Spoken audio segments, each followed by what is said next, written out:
right, y'all. Welcome back to this episode of Tailgating. I'm Marcus, along with Daryl and Bruce. We are here in Dallas, Texas, and it is a chilly morning outside.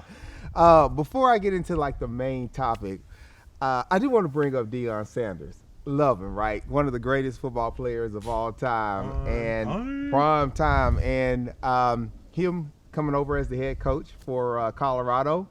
Brought a lot of hype to that school, right? It started off the season at 3-0, and now what? Well, you get all of attention for that too. Yeah, it was right. A miracle coach. And their first loss, and I just remember the opposing coach saying, "Hey, we're not playing for clicks. We're playing for points. We're playing for yards." And it's just amazing, right? I mean, he brought a lot of energy, but like anything in this world, you have something that can spark inspiration, but to sustain it, that takes a whole different degree of work ethic. And I think that team will get better over time, but they're 4-8 now. So they started off 3-0, and it's like, oh my God, this guy has transformed the entire brand of this university and brought this audience and this new level of attention and huge attention. Yeah, I mean, was it just like it was just a spark of motivation and then it just kind of fizzled out, or was that talent never there? Were they just playing off of adrenaline because of the hype and all of the celebrity that goes with Dion Sanders? Love you, Dion. Uh-oh. Well, in college football, they kind of set the system up so that, or the schedule up so that you can get some exposure in some kind of way.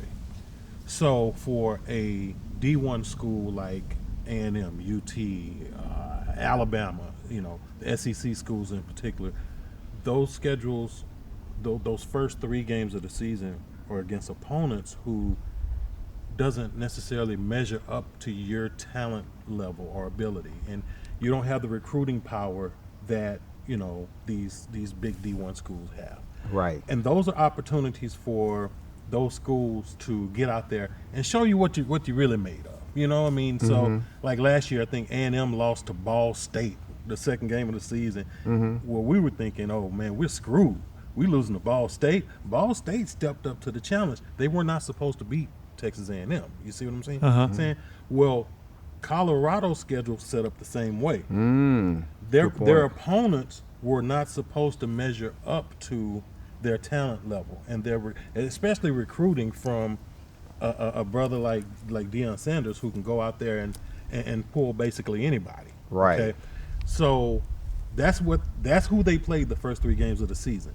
When they started to get into conference competition, it got a whole lot tighter, and it became a whole different ball game. Yeah, I mean, to go That's from a good point. 3-0 to now 4-8. Listen, Dion, I wish you the best with that program. I think you will continue to bring change and growth, but it's going to take time. It's not going to happen overnight. Well, that's too. Like when you said it's his personality, I think him being there might help him recruit better players in the future. Yeah, but, you got to figure too. But you got to win it too. Well, you do, because if you're a good player. I mean, I'm thinking just throw in the basketball. If I thought, I got a chance to be in the NBA, I'm not going to North Texas. I'm trying to try to go to Duke, somewhere that's going to really give you that edge. So you gotta have that edge for all of us think we can move ahead with it too.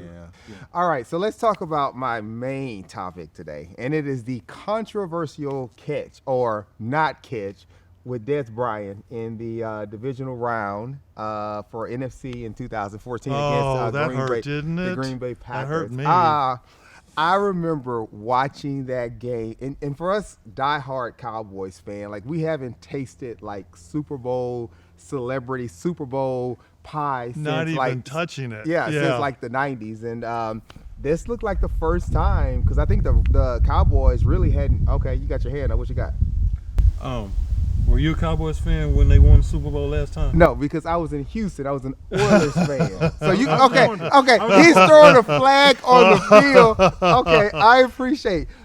Touche. Okay, so I moved to Austin around the same time the Oilers went to Tennessee, and by just proximity, I wasn't going to do the long dating thing with the Titans, so I gave that away. and I just became a Cowboys fan. Cowboy fan. You saw the light. I saw the light. I'm with you, Bruce. I'm with you on that one. So, but I appreciate you calling me out on that one. But man, that was a career-changing, a franchise-changing call, a play. I mean, Des Bryant went up and caught that ball. Went way up for that. From Tony Romo. I think Sam Shields was defending him at the time. And I think if he had just fell on the ground, that would have been a completed pass. But he tried to extend the body to go into the goal line. And when he did, he didn't really hold on to the ball, at least after, because the original call was that he was down on the 1-yard line, right? Mm-hmm. And then they're like, okay, you know what? It's a new set of downs. We're going to get in here, Still right? would have got in, yeah. Yeah, still would have got it in, but he didn't. And then, of course, it gets overturned on downs. And then, of course, Aaron Rodgers is Aaron Rodgers. He's going to do what he does. And, they ended up not necessarily getting more points, but Green Bay won, 26-21. That was so hard, too.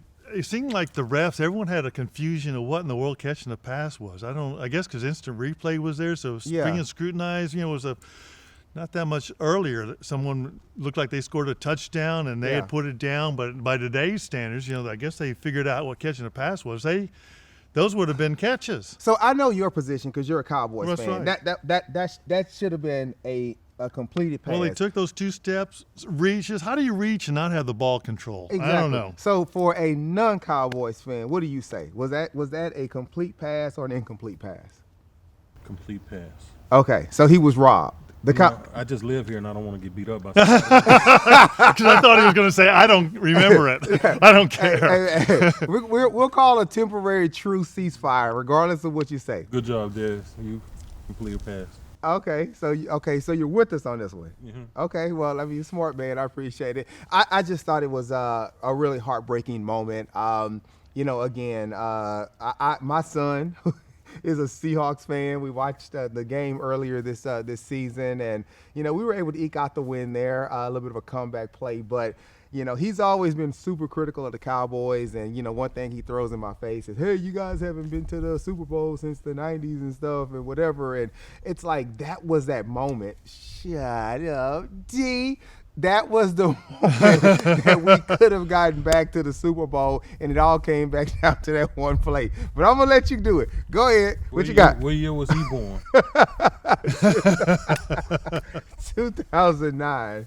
Why is that coming into Did he question? celebrate when Seahawks won the Super Bowl? Yes, he did. What was that? did. What was the team theme called? The Doom? What is it called? Legion of Boom. Legion of Boom. Yeah. So he just picked up on that Legion. He's never been to Seattle, but for whatever reason, that Legion of Boom thing caught on to him, and that's who he is. But no, I just think about that play because, again, as a Cowboys fan over the last 19 years, I felt like that was our greatest opportunity. 19 years. There you go again. What are you, man? That's what's hard too. That's like you say, career defining. Romo kept having those near close. Just the field goal that he, slipped through his. Was that against Seahawks? Anyway, one of those, went through his fingers where he should have scored a touchdown at the end. That was the beginning of his career, and then this Des Bryant one. There's quite a few of those almosts that he had. Almost. Was Leon Lett? Was that Tony Romo, or was that? No, Leon Lett. That was another. Yeah, that was with Troy Aikman and all when he did all that. Okay. All right, listen, guys, if you have a favorite sports memory that you want to talk about in terms of a call that you feel was questionable and could have changed the outcome of the game or the outcome of a season or the outcome of someone's career and their overall legacy, put it in the comment section below. We'd love to talk about it later on. Also, be sure to hit subscribe. But, hey, I'm Marcus here with Daryl and Bruce. We're tailgating, and we're out.